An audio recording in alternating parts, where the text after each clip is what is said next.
Hey guys, welcome to the Midweek Minute, the show that's more than a minute but needed a catchy title. I'm Will Presti. It's Wednesday, July 1st, 2015. Here's what's trending right now. Jurassic World just became the fastest movie ever to earn $1 billion at the box office. People just love watching a group of dinosaurs try to adjust to the modern era, which is why the Republican debates get such good ratings. You know, Jurassic World has 3 times as many species of dinosaur as Jurassic Park. In fact, it's the largest collection of prehistoric DNA since someone took a blacklight to Hugh Hefner's bedroom. It's so gross, but it's just so funny. Speaking of the box office, Ted 2, which stars Mark Wahlberg and his stuffed teddy bear, opened this weekend. Critics are calling it the most touching display of love between a sex symbol and their tiny soulless companion since the Kimye wedding. Supreme Court Justice Antonin Scalia expressed his contempt over the court's decision to uphold Obamacare by calling it interpretive jiggery-pokery. Then someone informed Scalia that he was accidentally reading the verdict from the People versus Dr. Seuss. Some Canadian waterways have become infested with giant mutant goldfish. Canadian officials first became aware of the problem when people started getting ping pong balls thrown back at them at the carnival.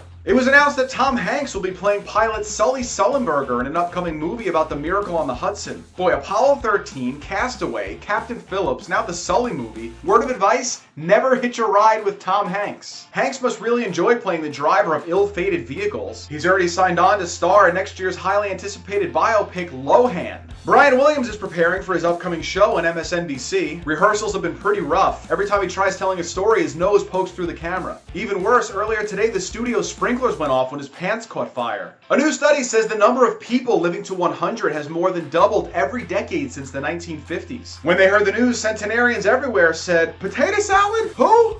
Tomorrow is actress Margot Robbie's 25th birthday. I don't have a joke here, I just figured I'd throw that in so I can link her name to the video. Maybe she sees it. Some light Twitter conversation leads to a casual lunch, marriage, 3 kids, Thomas, Susie, and Michael. Oh, Michael. And Margot and I spend the rest of our lives making gentle yet passionate love in a field of roses. I don't know, I'm just spitballing here. And finally, new research shows that AT&T subscribers in Chicago experience the slowest internet speeds in the country. Boy, they're gonna be pissed when they find out.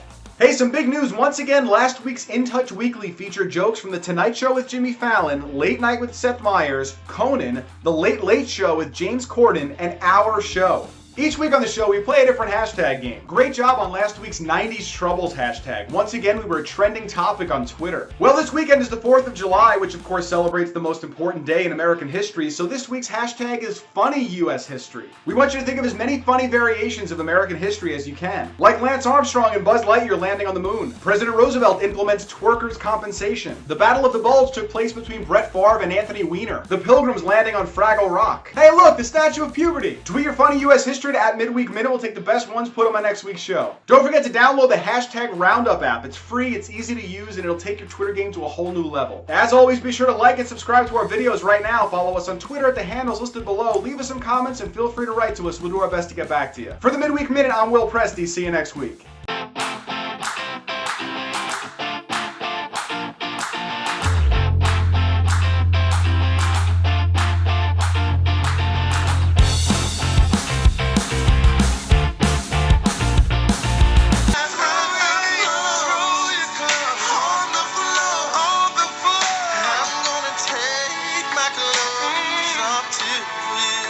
Never gonna see the light of day.